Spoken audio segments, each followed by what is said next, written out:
He joins me on the line now. Good evening to you, Saad. Oh my god, guys. Okay, so I didn't want to say anything until it was completely confirmed, but today is the 15th of August. I've been in talks with the BBC, and I am going to go on BBC Radio Lancashire and just talk about my story of how I came to Bulgaria and everything. So yeah, I just thought I would vlog this today. I am really nervous. For the last few days, I've just been, freaking out. I'm just getting everything set up right now. I want to record as much as I can, but yeah, I'm basically just really scared. I ain't gonna lie to you. Actually, you know what? I need to go to the toilet a little bit. Nervous poops. 20 minutes later. Poop is done. Okay, I'm back. Just trying to get everything ready so when the time comes, I'm not unprepared. Basically, I want to be as relaxed as possible. I might just go and eat something as well. I hate being nervous. I'm not normally nervous, but this is just one of those situations that you can't not be nervous in.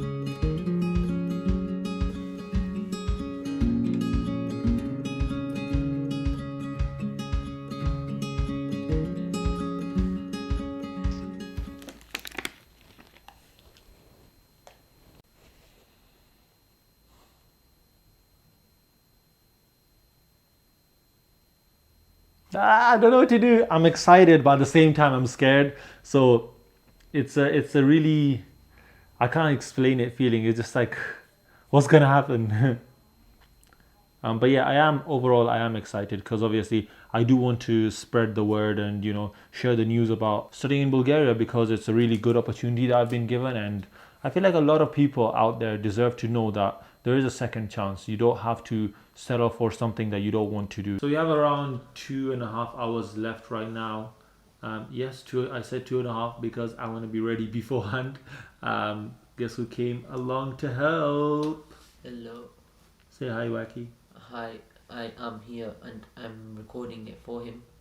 So yeah, Wakas is gonna be my cameraman for today, and he's just helping out. And I feel a lot better now. I am still a bit scared, but it's gonna be exciting. We gonna enjoy this, man. Innit? Let's go!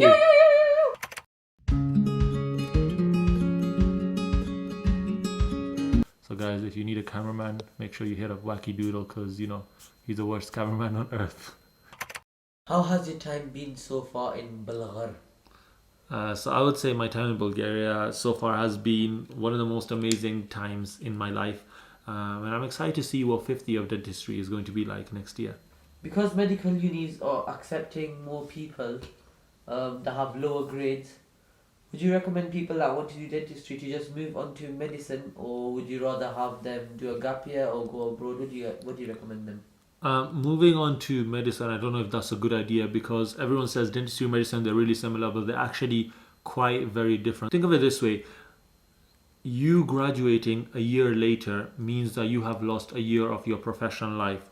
Now, let's say you graduate 1 year later, that means that you have lost 1 year's worth of your salary. So if your salary is around 20,000 after you graduate, that means you've lost £20,000. So you really need to weigh out the finances, the pros and the cons of whether you should go abroad and start studying quicker, or you should stay in the UK and wait for a year, get a student loan because your finances can't support it, or you have any other sort of issues, or you don't like being away from your family. There are a lot of reasons, and I think it's best if you make the decision with your family and with your friends. Hi, it's Will here, BBC Radio Manchester, BBC Radio Lancashire. How are you doing? All right. I'm doing good. How are you doing? Very good, thank you. I believe you're speaking to Hani on the English program this evening. Is that right? Yeah, I think so. I'm not sure exactly who I'm speaking to. I just know that I'm supposed to be speaking to someone. Are you ready to go for that now? So what was that? Are you ready to go for that now? Yeah, sure.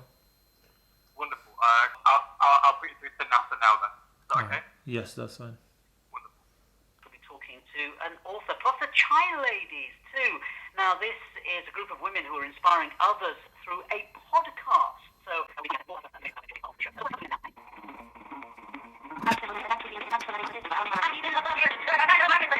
Hello? Hi, can you hear me okay? Hi, yes, I can.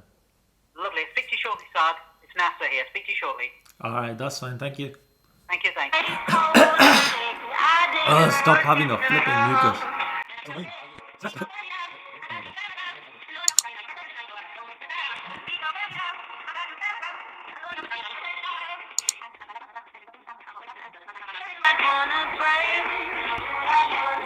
Oh my god, it's so stressful. I can't believe it. What are your last words? My last words are, let's do it. We got this, man. We gotta be motivated. You gotta hype yourself up before something like this. Yo, let's go.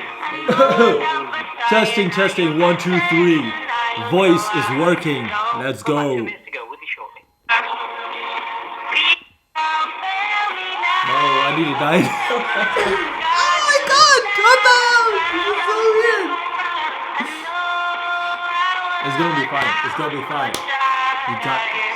We got this. He ain't got it. Nobody got it. We got it. Anyone else? We got this. There you go. Now, though, we're turning our attention to A-levels. Of course, busy week this week for many students. A-level GCSE results received their grades after a second year of disruption. Overall, top grades for England, Wales, and Northern Ireland reached a record high. But what happens if you don't get the grades you wanted or expected? I'll be speaking to one young man who studied for his A-levels in and didn't get the results he wanted, and in his words, got a second chance at his dreams. First, let's take a listen to a couple of A-level students on results day. It was quite nerve-wracking at the start, and then once I saw the results and that I got into my uni, so I was alright, calming myself down a bit. Yeah, I was quite nervous, to be honest. Yeah, it went alright. I took maths, physics, chemistry, and EPQ, and then I got 1 A star and 3 Bs in them. I did biology, chemistry, maths, and I also did Urdu. I got 3 A stars and 1 A. The last 18 months or so, because of the continuous lockdowns on and off, that whole uncertainty in how we're going to get assessed caused a lot of nerves to kick in, how we're actually going to actually get assessed. And for a standard year, you start to prepare and accordingly prepare for those few years at the end. But for us, in a sense, our final examination started a couple of months back, so it was very uncertain which assessments are going to get used and which are not going to get used. So I think this year schools had a lot more time to prepare than last year. We had more examinations in school because last year it was quite sudden when we just went into lockdown in March and there's no more lessons or anything. But this year I know quite a few of my friends did get into uni and they're quite happy with the way it worked out. A-level students there talking to the BBC Asian Network on results day. Now, joining me on the line now is Saad. He did his A-level a few years back, but didn't get the grades to study dentistry as he'd planned. Fast forward a few years and he's well on his way to fulfilling his dream of becoming a dentist. He's currently starting his 5th year, not in but in Bulgaria. He joins me on the line now. Good evening to you, Saad. Good evening. Nice to meet you. You too. Now, listen, let's go back to when you received your A-level results in 2017. What actually happened, and do you remember how you felt? I would honestly say receiving my A-levels, that was probably one of the most devastating days in my life. I remember just opening the results and seeing that I hadn't got the grades to get into the university that I wanted to get into, and just going home and laying in my bed and feeling like my life was completely over and there was nothing else to do. Even speaking to the career instructors at my college, they were all telling me, maybe consider going to other degrees, maybe think of biomedical sciences or clinical sciences or anything like that. But I didn't want to do them. I felt like I could do more and I felt like I deserved to do more in my life than just go for a course that I really wasn't into. The thing, sorry to interrupt you, but because things did turn around for you, didn't they? You're now studying dentistry in Bulgaria. Now, how did that come about?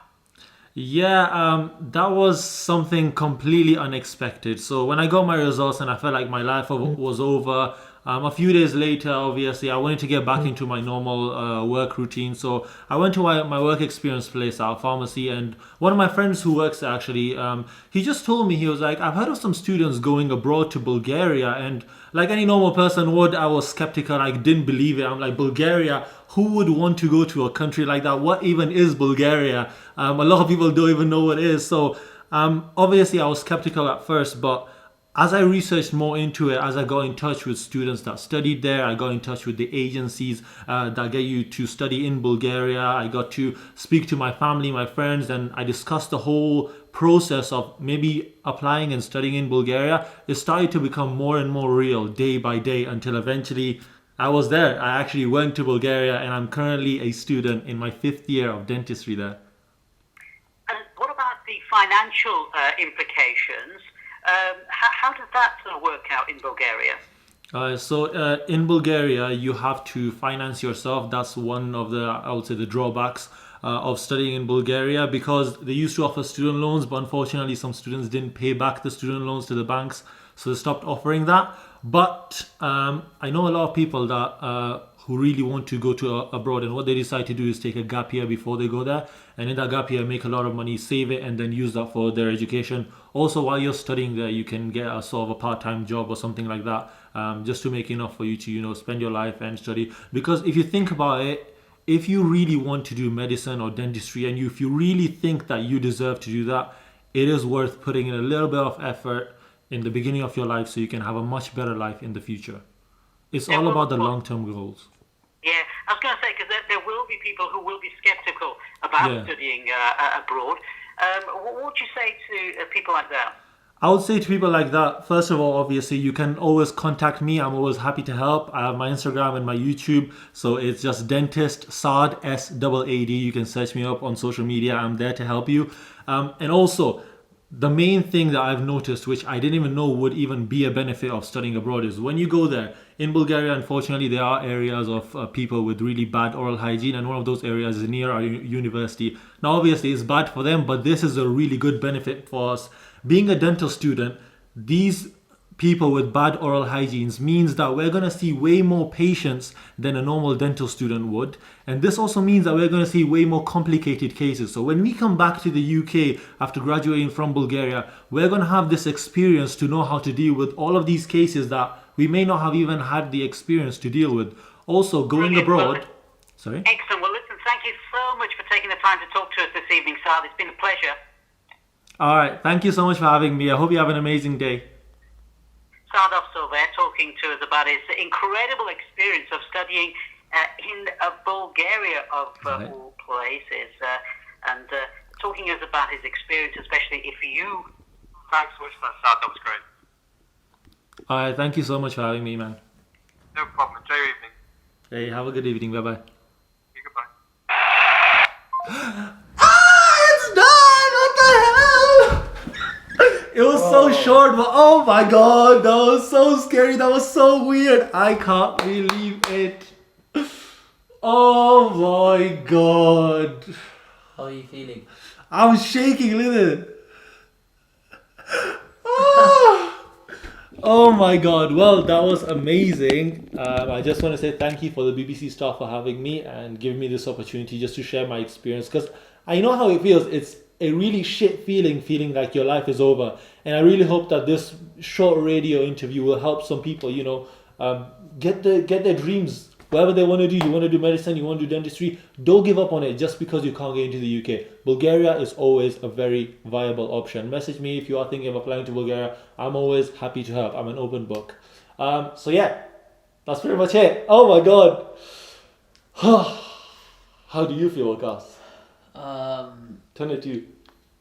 I'm surprised he actually got the place. When he first told me, I was like, there's no way you're actually getting a place on BBC Radio. And Bro, on that same day in the evening, he got an email back saying, we're glad to have you on the radio. And I was just like, nah, how has he done this? bro, same. Literally, I emailed them. I didn't expect like an actual response. I'm like, it's BBC, they ain't gonna care. So I emailed them. I just explained my situation and everything. That evening, they reply back like, yo, we want to book you in. Let's do the slot. I'm like, what? I'm not even ready. This is, by the way, like 2 days ago. I had no time to prepare. This just happened all of a sudden. I thought it was going to be like weeks and weeks of waiting and stuff. Nah, mate. It just happened all of a sudden. So, it's done. It's dusted. And I am so happy. I am starving, by the way. We haven't eaten lunch yet. We had usually our breakfast. What time is it right now? It is right now 6:20 p.m.